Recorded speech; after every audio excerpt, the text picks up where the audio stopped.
Salam sigap dan shalom. Renungan kita pada hari ini, Sabtu 1 April 2023, berjudul Kasih Karunia Tuhan Cukup Dalam Penganiayaan. Ayat intinya terdapat di dalam 2 Korintus 12 ayat 9. Tetapi jawab Tuhan kepadaku, cukuplah kasih karuniaku bagimu, sebab justru dalam kelemahanlah kuasaku menjadi sempurna. Sebab itu, terlebih suka aku bermegah atas kelemahanku, supaya kuasa Kristus turun menaungi aku. Pena Inspirasi menuliskan yang dimaksud dengan judul renungan kita pagi ini, Kasih Karunia Tuhan Cukup Dalam Penganiayaan, adalah sebuah panggilan kehidupan yang praktis, agar kita bisa senantiasa bersuka cita melewati kesukaran, sebagai faktor yang menunjang kebahagiaan sejati dan sarana untuk memulihkan hubungan kita secara vertikal kepada Tuhan dan horizontal dengan sesama, sebagai berikut.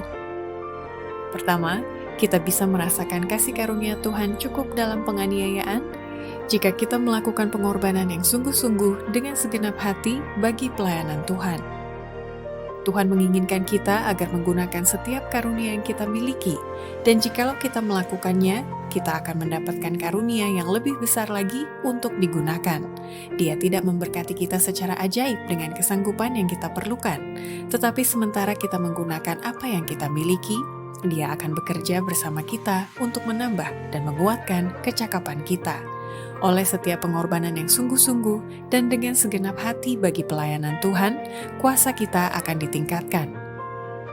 Kedua, kita bisa merasakan kasih karunia Tuhan cukup dalam penganiayaan jika kita bangun menjadi pengkhotbah yang hidup di tengah-tengah kesusahan yang sedang terjadi di zaman akhir. Umat Allah harus menerima amaran dan memahami tanda-tanda zaman. Tanda-tanda kedatangan Kristus terlalu jelas untuk diragukan.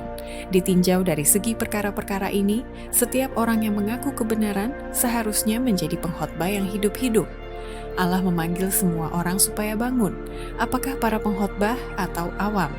Seluruh surga bergerak, lembaran sejarah dunia segera akan ditutup. Kita berada di tengah-tengah kesusahan zaman akhir. Di hadapan kita terdapat kesusahan yang lebih besar, namun kita tidak bangun. Kurang kegiatan dan kesungguh-sungguhan dalam pekerjaan Allah adalah menakutkan.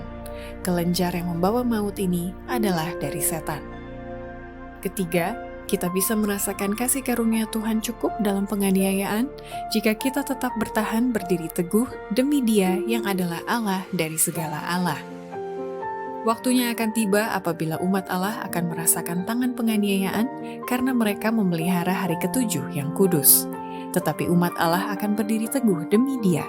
Tuhan akan bertindak demi mereka dengan menunjukkan dengan jelas bahwa Dialah Allah dari segala Allah. Keempat, kita bisa merasakan kasih karunia Tuhan cukup dalam penganiayaan jika kita tidak berkompromi dengan dosa, sehingga terpelihara agama tabiat yang kudus.